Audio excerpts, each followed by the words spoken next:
Damon here with NLP Gym. NLP school versus education.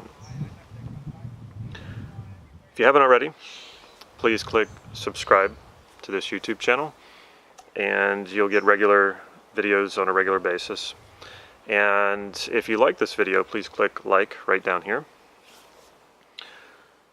So when we think about school and we think about education, first off I want to say that I think there's a definite place for NLP academia and NLP theory.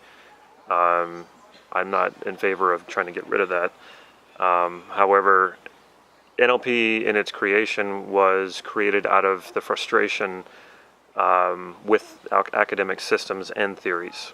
Richard Bandler and John Grinder were two men who liked to operate outside of the system and had come across what they considered shortcomings in the education system, even though they were in the education system. John Grinder was a professor at UCSC, and Richard Bandler was a grad student there. So they believed in education, but they had their issues with it.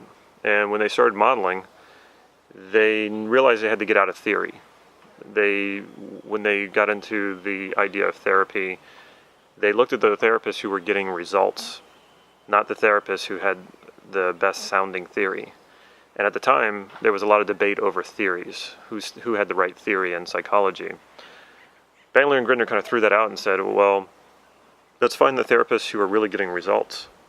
Not surprisingly, those therapists, Fritz Perls, Virginia Satir, Milton Erickson, knew theory. They had studied theory, but they didn't use theory that much. And they didn't engage in those theoretical debates, which put them on the fringe of the field of psychology. But that was kind of a good thing, because it allowed them to operate and do what they knew to do. And they followed their instincts, in other words, and they were focused on results. And they were getting results. And that's who Bandler and Grinder mainly modeled in creating NLP. So school, to me, is really about going through a system, learning concepts, memorizing information, and being able to regurgitate that on a test. And then you get a diploma or you get a certificate. And many NLP schools and institutes actually function a lot like that. And I meet people like this, and they don't really know NLP, but they have a certificate that says that they do. And for a lot of people, this is the most important thing. I really disagree with that. NLP is about, it's experiential. You need to be testing it for yourself. You need to be practicing it. You need to be incorporating it into your daily life if you really want to know NLP. When you're focused on education, well, let me say this. Bruce Lee once said that all discovery is self-discovery. And I think you can apply that to education. All education is self-education. When you're learning about the world, that is you learning about the world, not just like this sort of academic knowledge just hangs out there. No, it's what does that do for you? How does that evolve you? How does that change you? How does that transform you? That is what NLP, educating yourself, is.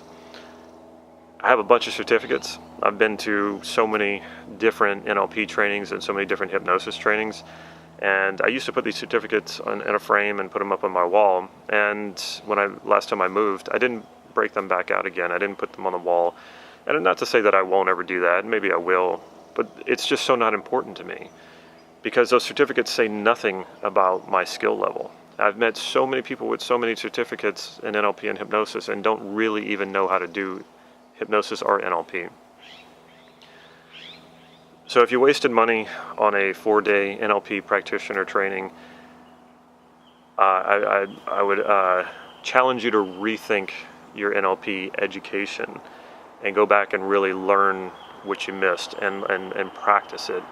Because I don't care what your certificate says, it says nothing about your ability, it says nothing about your NLP education, it says nothing about what you can actually do with NLP and how you can use it to create the life that you want. Even though I go to these trainings, and most of the trainings today are focused on getting you through as fast as possible, throwing as much technology at you as quickly as possible. You get a quick demonstration, you get one chance to try it, and then you're on to the next thing. I do a lot of these trainings.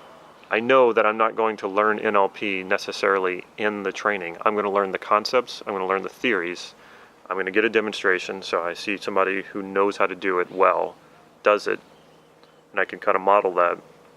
And I'll get one chance to try it, and if it doesn't work for me, I can troubleshoot it and ask questions. The education really comes in when you practice it once you leave the training. The education comes in when you're incorporating it into your daily life, and it somehow improves your life or improves your abilities or your skills or your understanding of the world and yourself. That's what an education is. It's a lifelong pursuit.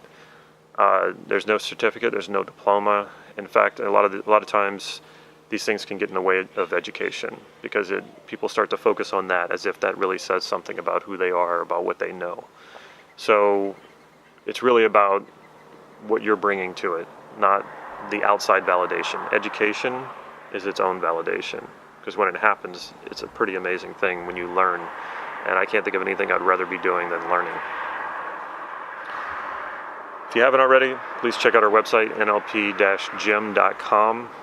Follow us on Facebook, and like I said, please subscribe to this YouTube channel and get regular videos, regular updates on our trainings. We have Core Transformation with Mark Andreas coming up in September.